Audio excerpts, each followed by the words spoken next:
하나님은 우리가 견고한 확신 속에 살기를 원하십니다. 우리는 연약하죠. 인간이기 때문에. 그래서 흔들리는 갈대와 같고 꺼져가는 등불과 같습니다. 또 코로나 바이러스 앞에서도 많이 흔들리고 또 두려워하고 염려하는 것들을 보게 됩니다. 예수 그리스도를 믿는 사람들도 두려워하고 흔들리긴 하죠. 그러나 너무 흔들리지 않도록 우리는 조심해야 됩니다. 하나님 우리 원하시는 것은 흔들리는 것이 아니라 견고한 확신 속에 살기를 원하시기 때문입니다.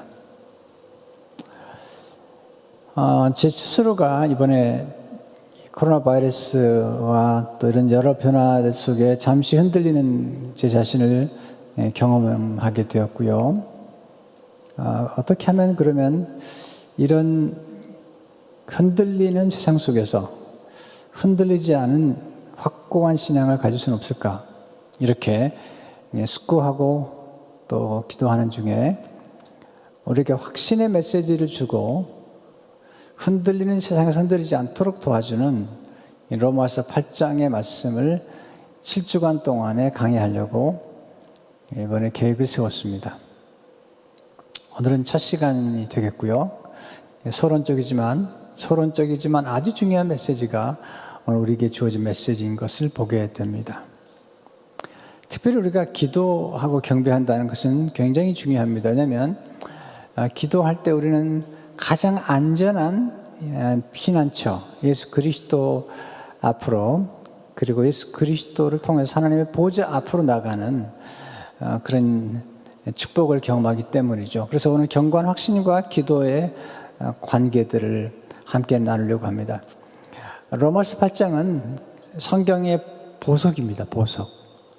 또 모든 성경의 보배 중에 보배라고 할 만큼 수많은 사람들이 사랑하고 또 애송하고 그리고 자주 방문하는 말씀 중에 하나가 로마서 8장의 말씀인 것을 보게 됩니다. 로마서 8장에서 특별히 우리가 경험하는 것은 확신이죠. 확신이라는 단어는 로마서 8장에는 딱 한 번밖에 나오지 않습니다. 그렇지만 로마서 8장 1절부터 마지막까지 그리스도인들이 누릴 수 있는 확신에 대해서 아주 많이 이야기를 하죠. 구원의 확신을 비롯해서 인도하심의 확신, 또 자녀됨의 확신, 상속자됨의 확신, 뿐만 아니라 승리의 확신, 하나님의 사랑에서 끊을 수 없는 놀라운 확신들을 얘기하는 중에 오늘은 로마서 8장 1절은 이렇게 시작하죠. 그러므로 이제 그리스도 예수 안에 있는 자에게는 결코 정잠이 없나니. 굉장한 확신이죠. 결코란 말을 막 3번 반복하고 싶어요. 결코 이렇게 놀라운 메시지를 주고 있죠. 그리고 여러 확신 얘기하는 중에 이제 로마서 8장 마지막 부분에 가게 되면 승리의 확신을 말씀하시는데 로마서 8장 37절에 보면 그러나 이 모든 일에 우리를 사랑하신 이로 말미암아 우리가 넉넉히 이기느니라. 여기 모든 일은 정말 모든 일이에요. 좋은 일, 슬픈 일, 나쁜 일, 또는 지금처럼 전염병, 이 모든 일에 우리를 사랑하신 이로 말미암아 우리가 넉넉히 이긴다는 것입니다. 그냥 이기는 게 아니라 넉넉하게 이긴다고 말씀을 하고 있습니다. 승리의 확신이죠. 뿐만 아니라 로마서 8장 마지막 부분에 가면 확신이라는 단어가 등장을 하면서 하나님의 사랑에서 끊을 수 없다는 사실을 아주 분명하게 이야기하고 있죠. 로마서 8장 38절과 39절에 보면 내가 확신하노니 사망이나 생명이나 천사들이나 권세자들이나 현재일이나 장래일이나 능력이나 높음이나 깊음이나 다른 어떤 피조물이라도 우리를 우리 주 그리스도 예수 안에 있는 하나님의 사랑에서 끊을 수 없으리라. 굉장한 확신이죠.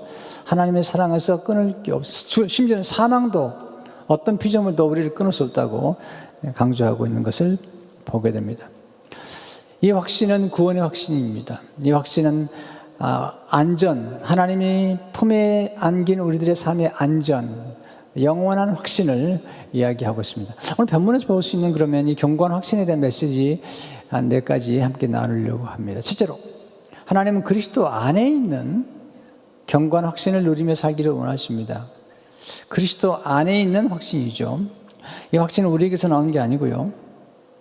그리스도에게로부터 나온 확신이기 때문에 이건 분명하고 견고하고 단단한 확신인 것을 보게 됩니다.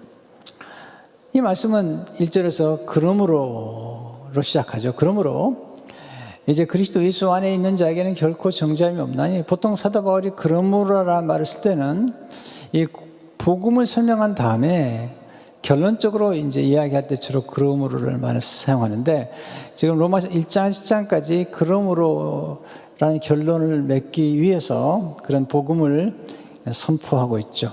우리 인간은 다 죄인이라는 것입니다. 또 율법 아래 의로운 사람은 아무도 없다는 것입니다. 우리 인간은 율법 아래 있게 되었고 죄와 사망 아래 있게 되었다는 것입니다. 우리 인간은 저주와 심판을 받을 수밖에 없고 하나님의 진노 아래 존재할 수밖에 없는 인간인데, 하나님이 아들을 예수 그리스도를 보내셔서 그 예수님이 우리의 죄를 대신 담당하시고 우리가 받아야 될 저주와 형벌과 심판과 하나님의 진노를 대신 받음으로 우리는 구원을 받았고, 그리고 하나님의 자녀가 되었고, 하나님으로부터 의롭다 하심을, 칭의, 의롭다 하심을 얻었다는 사실을 강조하고 있습니다. 뿐만 아니라 이 받은 구원의 안에는 구원의 패키지가 있어가지고 우리를 풍성하게 누리며 살도록 우리에게 허락하셨다는 것입니다. 근데 문제는 우리가 알고 있는 것처럼 무엇인가를 받는 것과 그것을 인식하는 것과는 차이가 있습니다. 내가 무엇을 받았다는 것과 인식하는 것과는 차이가 있죠. 자, 어머니가 아이를 잉태할 때 처음에는 잉태가 되었지만 인식하는 데 시간이 좀 걸리죠. 또 하나는 우리가 받는 것과 그것을 누리는 것과는 큰 차이가 있는 것입니다. 받았다고 누리는 게 아니잖아요. 그러니까 우리가 예수 그리스도를 믿고 영생을 얻었죠. 하나님의 나라를 이미 받았지만, 우리가 믿음이 연약한 분들은 이미 받았지만 확신에 이르지 못해요. 믿음이 연약할 수 있어요. 사도 바울은 자주 그가 쓴 서신에서 믿음이 연약한 자들에 대해서 말씀을 하고 있죠. 그러나 믿음이 연약한 자들에게서 바울이 말하는 것은 그들이 구원이 없다, 구원을 잃어버렸다는 거 절대 얘기하지 않습니다. 다만 어떤 분들은 이 예수 그리스도를 믿고 구원을 받은 다음에 그 믿음을 따라서 확신에 이르고 확신을 누린 사람들 가면 그렇지 못하는 사람도 있다는 것을 알게 되죠. 하나님은 우리가 복음을 통해서 복음 받은 것을 알고 그리고 누리기를 원하시는 것을 보게 됩니다. 그래서 로마서 8장의 말씀은 로마서 5장과 연결되는데, 로마서 8장은 결코 정죄함이 없다는 사실을 강조하죠. 우리가 없어진 것.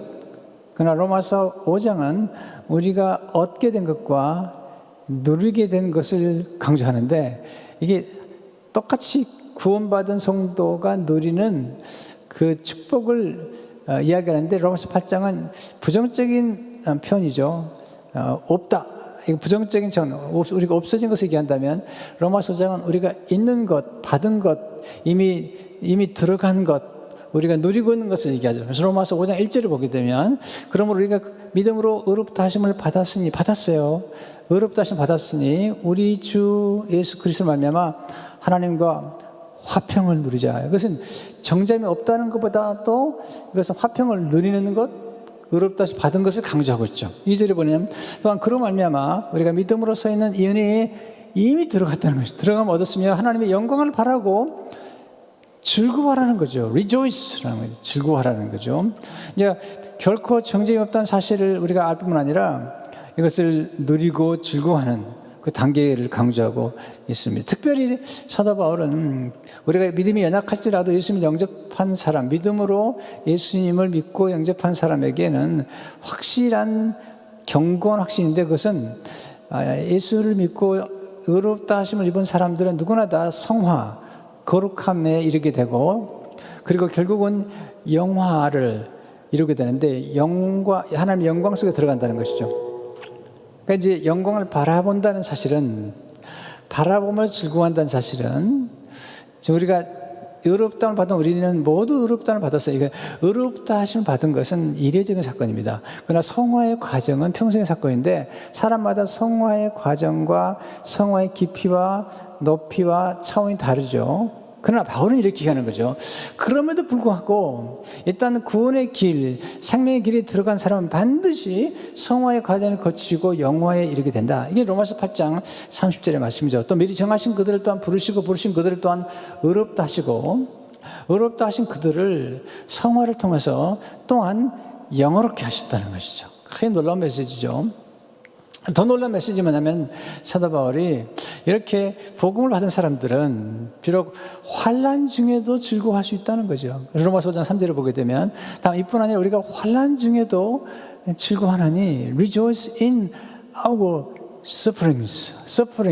이건 놀라운 메시지잖아요. 세상 사람들은 고난이 오면 즐거워하지 않습니다. 또 고난이 오면 낙심하고 절망하지만 예수 그리스도 안에서 구원을 받은 성도들은 고난 중에도 환난 중에도 즐거워하는, 이게 우리에게 주어진 놀라운 확신이죠. 어떻게 가능한 것일까요? 아니, 세상 사람 다 흔들리는데 우리 예수 믿는 사람들은 고난 중에도 즐거워하고 환난 중에도 즐거워할 수 있는 근거가 뭘까요? 바울은 복음이라는 거죠. 복음. 예수 그리스도의 복음이 가능하다는 거죠. 예수 그리스도의 복음을 알고 믿는 그 믿음, 누리는 믿음이 우리로 하여금 비록 환난과 고난 속에 있다 하더라도, 역경과 시련 속에 있다 하더라도 그럼에도 불구하고 우리가 화평을 누리고 즐거워하는 자리까지 들어간다고 말씀하고 있습니다. 왜 그럴까요? 그것은 복음의 능력을 경험한 사람들이, 복음을 받은 사람들은 이제 환경이나 또 우리 자신을 따라 사는 것이 아니라 믿음을 따라 살기 때문에 로마서 1장 17절에 보게 되면 복음엔 하나님의 의가 나타나서 믿음으로 믿음에 이르게 하나니 기록된 바 오직 의인은 믿음으로 말미암아 살리란 것 같으니라. 지금도 뭐 전염병 때문에 많이 두려워하지만 우리가 환경을 따라 사는 것이 아니라 믿음으로 말미암아 살리라는 사실을 강조하고 있습니다. 두 번째, 예수만 있으면 결코 정죄함이 없다는 사실을 거듭 확인하십시오. 1절에 보시면요. 그리스도 예수 안에 있는, 그러므로 이제 그리스도 예수 안에 있는 자에게는 결코 정죄함이 없나니. 사실 정죄라는 말을 잘 이해할 필요가 있습니다. 우리가 많이 이 말씀을 애송하지만 정죄란 말이 무슨 뜻일까? 정죄란 말은 유죄를 선고받는 것입니다. 당신은 죄인입니다. 그리고 이렇게 많은 죄를 졌습니다. 그렇기 때문에 심판을 받게 되었습니다. 당신은 노예가 되었고 감옥에 들어가게 되었습니다. 이 사실 선언한 게 정죄예요. 정죄는 두려운 겁니다. 자, 어떤 사람이 죄를 졌어요. 그 죄를 지는 걸 이제 조사를 하죠. 그래서 검사가 기소를 하고요. 나중에 이제 재판장에서 판결이 나죠. 당신은 5년 무기징역 이게 판고가 나면 보통 무기징역 또는 사형 그러면 판결을 받는 그 순간, 그 정죄 단정을 받는 그 순간에 얼굴이 노래지죠. 두려워지죠. 왜냐하면 이제 정죄를 받는 그 순간, 유죄 선고라고 하는 사실을 받는 그 순간에 기다리는 건 심판밖에 없어요. 기다리는 건 감옥이죠. 세상 사람들이 예수 그리스도를 믿기 전에는 아담의 죄를 따라 선고를 받았어요. 심판이라는 거죠. 그러면 그 죄의 정죄를 받은 사람이 기다리는 건 심판이고, 심판의 마지막은 감옥보다 더 무서운 지옥이라는 거죠. 근데 예수를 믿게 되면 이제 우리 장소가 완전히 바뀌는 거죠. 첫 번째 아담의 죄는 뭐냐면, 첫 번째 아담의 선악과를 따먹고 하나님 앞에 불순종하고 교만함으로 말미암아 그들이 제일 먼저 경험한 게 뭔지 아십니까? 부끄러움이에요. 부끄러움. 그 다음에는 두려움이죠. 하나님이 숨죠. 하나님이 범죄한 아담에게 찾아오죠. 아담아 내가 어디 있느냐. 그랬더니 창세기 3장 10절에서 이렇게 고백하죠. 이르되 내가 동산에서 하나님의 소리를 듣고 내가 벗었으므로, 그냥 수치스러워서 두려워하여 숨었나이다. 이것이 인간의 실존이에요. 우리 인간은 다 죄인일 뿐만 아니라 죄를 늘 짓고 살기 때문에 수치심과 정죄감, 두려움 속에 살아가는 거죠. 그러니까 첫 번째 아담 안에, 우리가 예수 믿기 전에는 누구나 다 첫 번째 아담 안에 있었는데, 첫 번째 아담 안에 사는 사람들은 원죄를 통해서 첫 번째 아담의 죄를 첫 번째 아담과 더불어서, 첫 번째 아담과 연합이 되어서 더불어서 그와 함께 죄를 짓고 그와 함께 정죄를 받고 그와 함께 심판과 저주, 하나님의 진노의 대상이 되었던 거죠. 근데 하나님의 은혜로 하나님이 그의 아들 예수 그리스도를 이 땅에 보내사 그 아들 예수님이 우리를 건져내셔서, 첫 번째 아담에게서 건져내셔서 우리를 마지막 아담이신 예수님에게로 사랑의 아들의 나라로 옮겨주신 것이죠. 그러니까 장소가 바뀐 거예요. 여러분, 이 장소가 굉장히 중요하잖아요. 자, 예를 들어서 그 토론토 큰빛 교회 원로 목사님이신 임현수 목사님께서 북한에 참 좋은 일을 많이 했잖아요. 정말 선한 일 아주 많이 했는데 이 북한에서 이 임현수 목사님을 정죄한 거예요. 정죄해가지고 무기 노동 교육형을 내린 거죠. 그래가지고 강제 수용소에 넣는 거죠. 여러분, 강제 수용소는 무서운 곳입니다. 뿐만 아니라 그 모든 과정에서 그 나라에서 정죄했던 모든 과정 속에는 거짓말과 위협과 두려움과 공포와 이것들이 바로 북한 그 법정과 스스로 변호할 기회도 안 줍니다. 네. 거기서 살게 된 거죠. 근데 이면수 목사님이 경험했던 그 공궁, 그 고통은 뭐냐면, 이면수 목사님 스스로로는 절대로 그 북한 사람, 북한 정부가 선고한 그 죄로부터 벗어날 기회가 없는 거예요. 아니, 북한에서 풀려날 기회가 없는 거죠. 누군가가 개입해줘야 돼. 이게 복음이에요, 복음. 수많은 사람이 기도했잖아요. 그랬더니 하나님께서 캐나다 정부를 움직여서 캐나다 정부가 개입해서 캐나다 수상의 전용기를 타고 그리고 북한에서 나와서 캐나다에 온 거죠. 캐나다에 왔더니 무죄예요, 무죄. 뿐만 아니라 캐나다 오니까 사람들이 환영하고 거긴 치유와 회복이 있고 그리고 풍요로움이 있고 위로가 있고 격려가 있고 그리고 평화가 있었던 것이죠. 완전히 다르죠. 장소에 따라서 하늘과 땅의 차이를 만들어내는 거잖아요. 첫 번째 아담 안에 있으면 마지막 가는 곳은 지옥이지만 마지막 아담이신 예수님 안에 있게 되면 영생을 얻게 되고 하나님의 자녀가 되고 성령을 받고 그리고 하나님의 나라에 가게 되는 이런 축복을 얻게 되는 것이잖아요. 이것은 이제 연대적인 책임이라고 그러는데 첫 번째 아담이 우리에게 준 건 정죄죠. 이것은 바울이 로마서 5장에 보면 아주 정확하게 설명을 해요. 로마서 5장 16절에 보면 또 이 선물은 범죄한 한 사람을 남명과 같지 아니하니 심판은 한 사람 아담 한 사람으로 말미암아 정죄에 이르렀으나 은사는 선물이죠. 구원의 선물이죠. 많은 범죄로 말미암아 의롭다 하심에 이르니라. 네. 예수 그리스도의 은혜로 근사로 의롭다 하심을 얻게 되면 18절을 보게 되면 그런즉 한 범죄로 많은 사람이 정죄에 이른 것 같이 한 의로운 행위로 말미암아 많은 사람이 의롭다 하심을 받아 생명에 이르렀느니라. 한 범죄 아담의 범죄로 말미암아 모든 사람이 정죄 유죄 선고 심판에 이르게 된 거죠. 그러나 한 의로운 행위 예수님의 순종으로 말미암아 많은 사람이 의롭다 하심을 받아 생명, 영생에 이르게 되었다는 거죠. 그러니까 칭의, 의롭다함을 받게 될 뿐만 아니라 생명에 이르는 결과를 가져오는 거죠. 우리는 더 이상 정죄받지 않습니다. 예수님 때문에. 이걸 우리가 확실하게 알수록 누릴 수가 있는 것이죠. 자, 이제 임현수 목사님이 캐나다에 왔어요. 캐나다에 와서 만약에 여전히 북한에 사는 것처럼 불안해하고 두려워한다면 그건 슬픈 일일 겁니다. 왜? 장소가 바뀌었는데. 근데 그렇게 하지 않으시고 캐나다에 오신 이후로 임현수 목사님은 그 캐나다 정부가 준 것들을 누리고 감사하고 이제 세계에 돌아다니면서 복음을 증거하는 것을 보게 되죠. 그런 얘기를 하시더라고요. 만약에 본인이 캐나다 시민권자가 아니었다면 북한에서 풀려나지 못했을 거라는 거죠. 우리는 예수 믿고 하나님의 나라의 시민권자가 된 거예요. 때문에 하나님께서 우리가 어떤 어려움이 처하더라도 캐나다 정부가 북한에 가서 건져내온 것처럼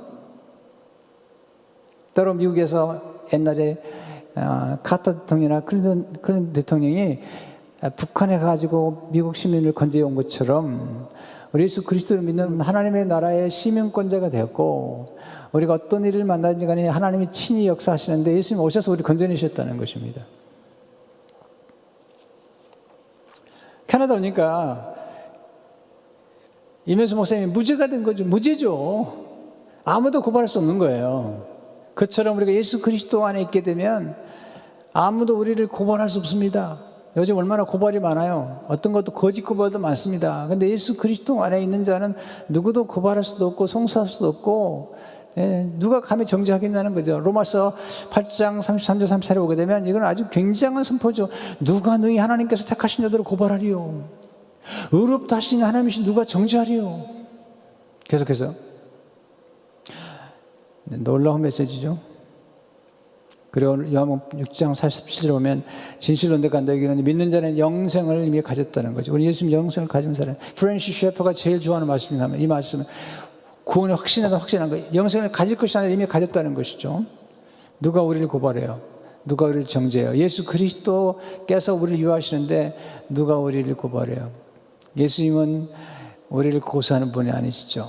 우리를 변호하는 분이시죠. 세 번째로 예수님을 통해서 죄와 사망의 법에서 해방되었음을 확신해. 복음 우리를 자유케 한다는 거죠. 해방. 예수 그리스도가 우리를 자유케 하고 그리고 성령께서 자유케 하시죠. 주의 영이 계신 곳에는 자유함이 있는 거죠.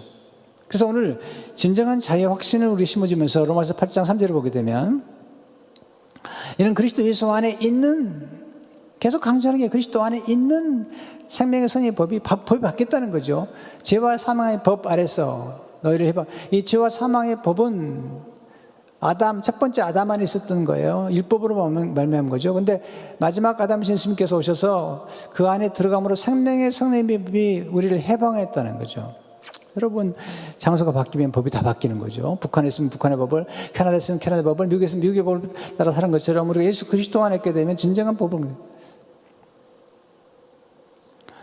근데 우리가 죄와 사망, 우리가 죄가 있다는 것을 어떻게 알게 됐죠? 율법 때문에 알게 된 거죠. 율법이 우리를 고발한 거죠. 율법은 주로 하는 게 뭐냐면 고발하는 거예요. 율법은 본래 선한 거야. 율법은 굉장히 의롭습니다. 문제는 뭐냐면 율법은 선하고 의로운데, 문제는 선하고 의로운데 율법은 자꾸 우리들의 죄를 들추어내는 거죠. 왜냐하면 의로우니까. 잘못된 걸 자꾸 지적하는 거예요. 네. 아무리 노력해도 아직도 부족한 걸 찾아내가지고 그걸 고발하는 게, 참소하는 게 율법의 일 중 하나예요. 그게 검사하는 일이에요. 그렇게 해서 벌을 주는 게 세상에 판상하는 일이에요. 그럼 어떻게 우리가 정죄를 받지 않고 하나님의 사랑에 살 수 있겠는가? 그래서 이제는 우리가 죄와 사망의 법에서 나와서 생명의 성령의 법으로 들어가는 거예요. 어떻게 가능하죠? 네, 이걸 가능케 하는 것을 사도 바울은 결혼의 비유로 설명을 하는데 기가 막힌 비유예요. 예, 첫 번째 남편이 있고 두 번째 남편이 있는데, 첫 번째 남편은 율법이고 두 번째 남편은 예수 그리스도신데, 첫 번째 남편 안에 있을 때는 그 율법의 지배를 받지만 그 첫 번째 남편이 죽으면, 비유로 말씀하는 거죠. 첫 번째 남편이 죽으면 새로운 남편을 만나게 되는데, 이 새로운 남편 예수 그리스도 오게 되면 새로운 법 안에 들어온다는 거죠. 이걸 비유로 설명하는 거예요. 로마 7장 2절에 보게 되면 남편 있는 여인이 그 남편 생전에는 법으로 그에게 매인바 되나 만일 그 남편이 죽으면 남편의 법에서 벗어나느니라. 놀라운 말씀이잖아요. 이건 비유지만 진짜 맞는 거잖아요. 첫 번째 남편이 죽으면 이제 그 남편이 벗어나고 이제 새로운 남편을 만날 수 있다는 것입니다. 근데 이 바울이 말한 것은 첫 번째 남편도 그 율법인데, 이 율법은 너무 의로워서 이 신부를 계속 잘못했다고만 얘기한다는 거예요. 근데 두 번째 남편 예수님을 만났어요. 예수님은 신부를 너무 사랑하기 때문에 신부의 부족한 점들을 다 자기 것으로 만들고 신부에게는 본인이 가진 모든 좋은 것을 주는 거예요. 이게 신랑과 새로운 남편의 특징입니다. 새로운 남편은 그냥 사랑함으로써, 그 좋은 점을 자꾸 얘기해 줌으로써, 그리고 나쁜 건 본인이 다 취함으로써 신부를 사랑하는데, 신부가 우리고 신부가 교회죠. 마틴 루터가 로마서를 통해서 종교개혁을 하면서 그가 가졌던 확신이 뭐냐면, 그 확신을 뭐냐면 그리스도인의 자유라는 거예요. 죄와 사망의 법에서 자유케 되었다는 거죠. 곧 율법으로부터 자유케 되었다는 거예요. 그림으로 우리는 복음을 얻게 됐다는 거예요. 그러면서 그는 이 결혼의 비유를 통해서 새로운 남편 예수 그리스도를 만남으로 우리가 누리게 된 축복에 대해서 설명을 하고 있습니다. 그리스도의 자유라는 책에 보면 이렇게 나와요. 그리스도는 은총과 생명과 구원에 충만하시다. 그러니까 우리가 만난 새로운 남편 그리스도는 은총과 생명과 구원이 충만한 거죠. 영혼은 곧 신부된 우리는, 죄인된 우리는 죄와 죽음과 멸망으로 충만하다는 거죠. 자, 이제 신앙을 그 뜻에 끼워보자. 그러면 죄와 죽음과 멸망은 그리스도의 것이 될 것이고, 그러니까 신부의 모든 것을 그리스도가 가져갔다는 거예요. 한편 은총과 생명 구원은 곧 새 남편이신 예수님의 안에 있는 은총과 생명과 구원은 영혼의 것이 될 것이다. 그 이유는 만약 그리스도가 신랑이시라면 그는 그의 신부의 것을 자신이 맡으셔야 하고 그의 것을 신부에게 주셔야 하기 때문이다. 만일 그리스도가 그의 몸과 그 자신을 신부에게 주신다면, 몸은 교회죠, 신부죠. 어떻게 그가 그에게 속한 모든 것을 그 신부에게 주지 않겠는가?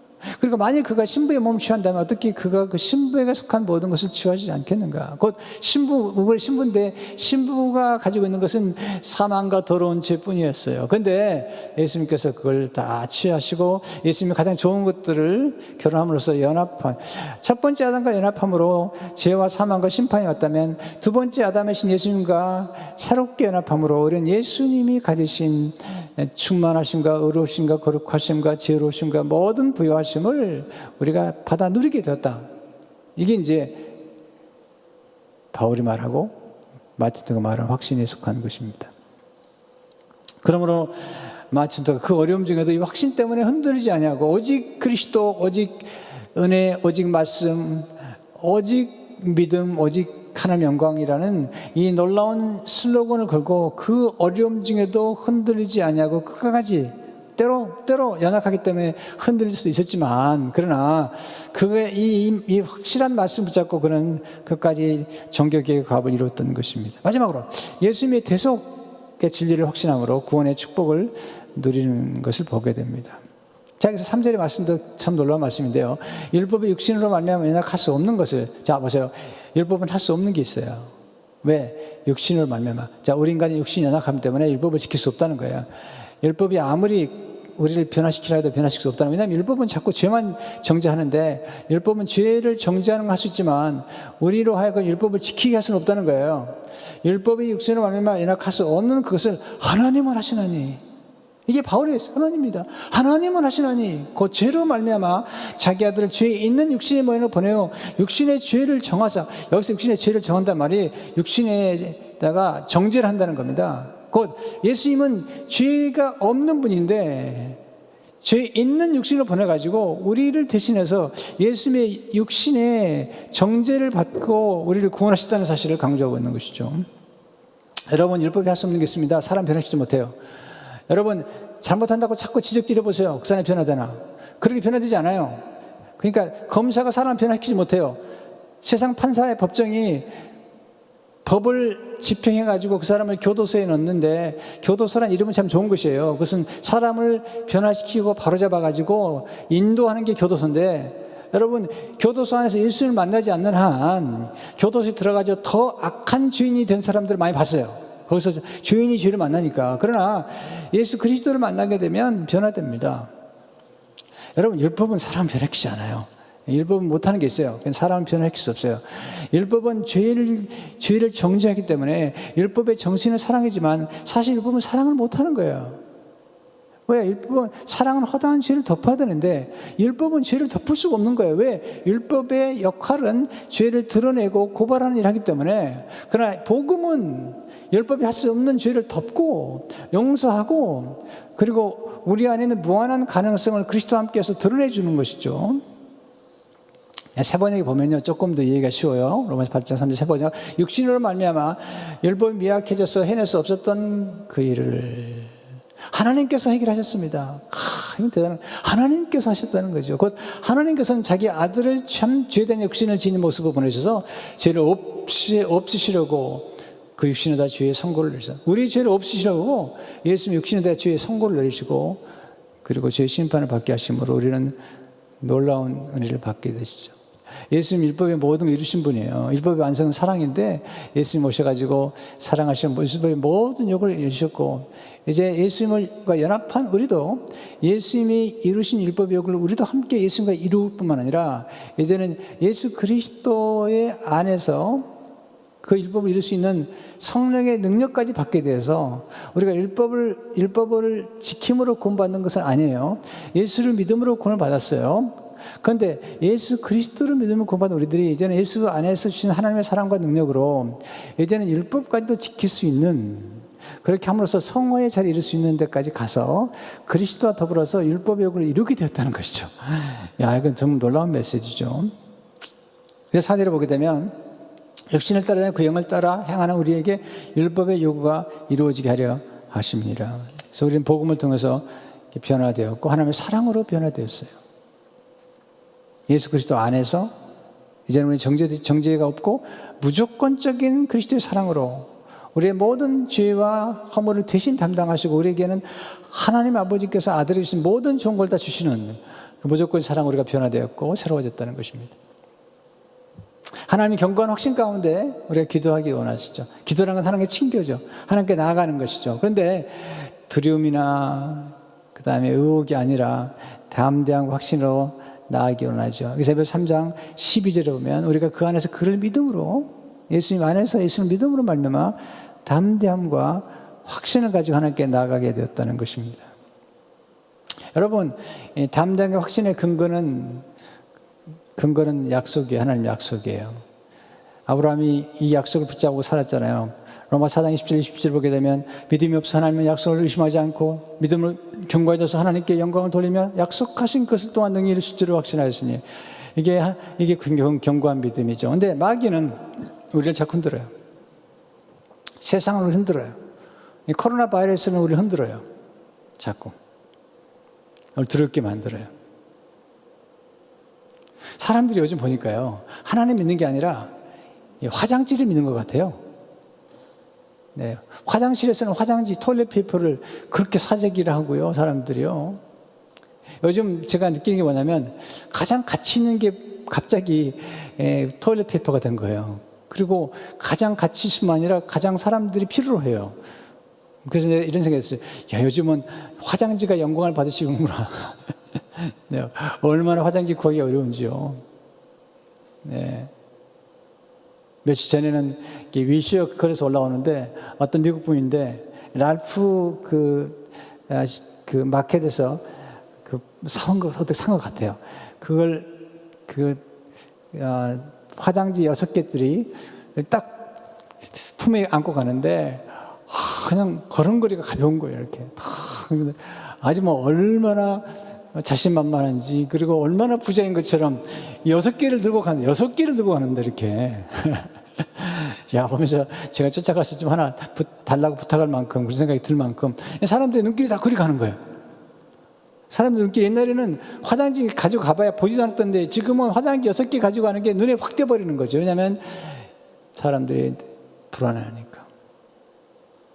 지난주에 제 교회에서 주민들, 에드워러 빌리지 주민들에게 제가 토일렛 페이퍼 6개 하고 세정제 2개를 선물했습니다.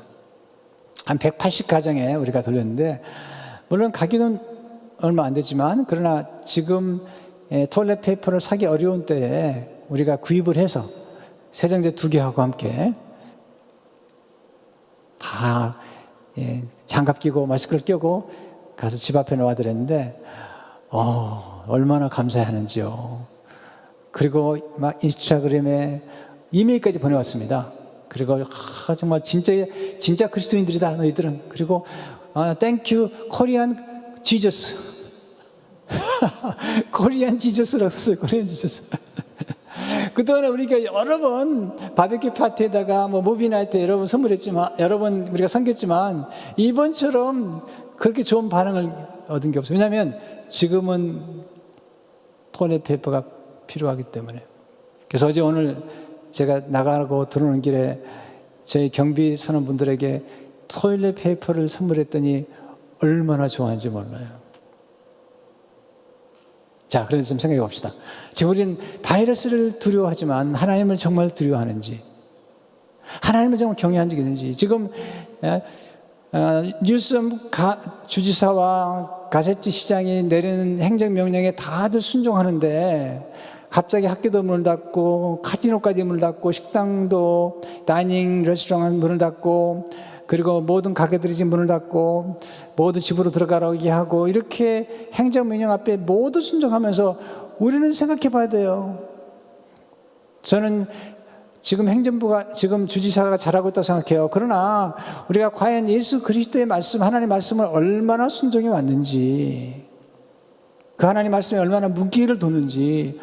주지사 한마디에 250명 이상 모이지 말라니까, 그다음 50명에서 10명으로 모이지 말라니까 그 모든 말에 그렇게 순종하면서 우리는 예수 그리스도의 말씀 앞에 얼마나 순종하고 있는지, 얼마나 경고하게 서 있는지.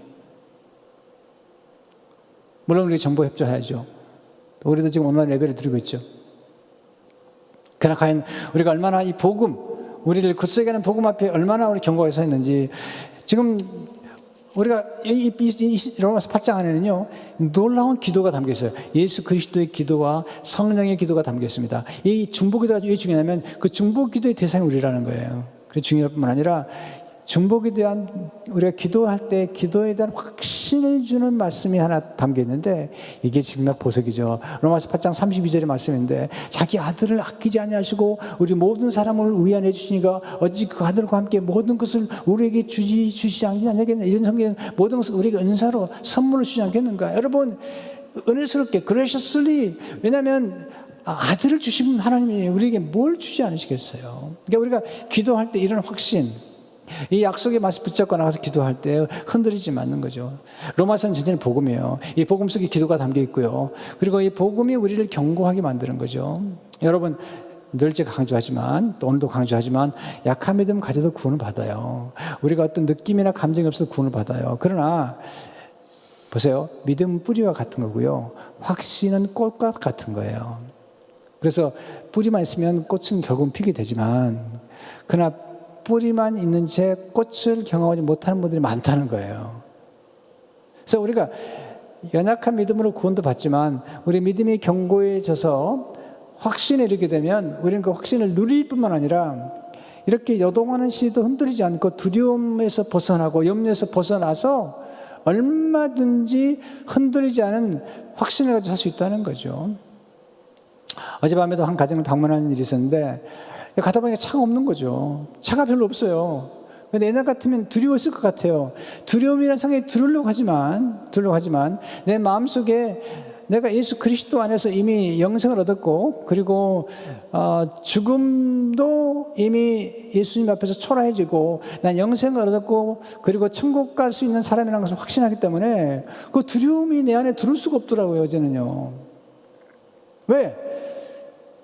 우리가 하나님 말씀 앞에 경고를 쓰니까 가능. 바울이 그런 거죠. 로마서 마지막에 가면 이렇게 얘기해요. 로마서 16장 26절에 이 복음으로 너희를 등에 경고하게 하실 지혜로운 하나님께서, 하나님은 우리를 지혜로우신 하나님께서 우리를 어떻게 경고하게 하시냐면 복음으로 말해요. 복음으로. 그럼 우리가 복음 예수 그리스도를 말미암아 영광의 세세 무궁토, 우리가 복음 예수 그리스도의 복음 안에서 우리가 경고에 서게 되고 예수 그리스도의 이름으로 우리가 기도하게 되고 영생을 얻었고 시민권자, 하늘의 시민권자가 되었고 영생을 누리는 이 놀라운 확실한 경고한 확신이 우리를 하여금 흔들리지 않는 시대 속에 살을 뿐만 아니라 우리는 흔들리지 않는 하나님의 나라를 받았다는 거죠. 그래서 히브리서 12장 28절에 보면 그러므로 therefore 우리가 흔들리지 않은 나라를 받았으니, 우리가 받은 어떤 나라를 받았냐면 흔들리지 않는 the kingdom that cannot be shaken. 그래서 우리가 은혜를 받자 감사하다는 거죠. 우리가 받은 하나님의 나라를 흔들리지 않습니다. 세상 흔들립니다. 세상 사람 두려워합니다. 그러나 예수 믿는 사람들은 이 흔들린 중에도 다시 한번 흔들리지 않은 나라, Kingdom that cannot be shaken, 이 확신을 가지고 승리해야 됩니다. 로마서 8장을 우리가 암송하면 좋겠어요. 뿐만 아니라 이 말씀 속에 담긴 확신들을 우리 가슴에 누리고 구원의 확신을 가질 뿐만 아니라 누려야 됩니다. 네, 평안을 누리고 화평을 누리고 그리고 영생을 누리고 천국을 누리고, 그러므로 경건학 속에서 이번 이 어려움도 극복할 뿐만 아니라 오히려 반전시키는 역전의 드라마를 만들어내는 우리 성도님 되시기를 주의 이름으로 축원합니다. 기도하겠습니다. 고마우신 하나님 아버지, 오늘 주신 말씀을 가슴에 새기며 흔들릴 수밖에 없는 세상에서 흔들리지 않은 나라, 흔들 수 없는 복음을 받았사오니 이 견고한 믿음으로 승리할 수 있도록 도와주시고 넉넉히 이기는, 그리고 하나님의 사랑에서 끊을 수 없다는 이 확신을 가지고 살아가는 우리 모두가 되게 축복해 주옵소서. 예수 이름으로 기도하옵나이다. 아멘.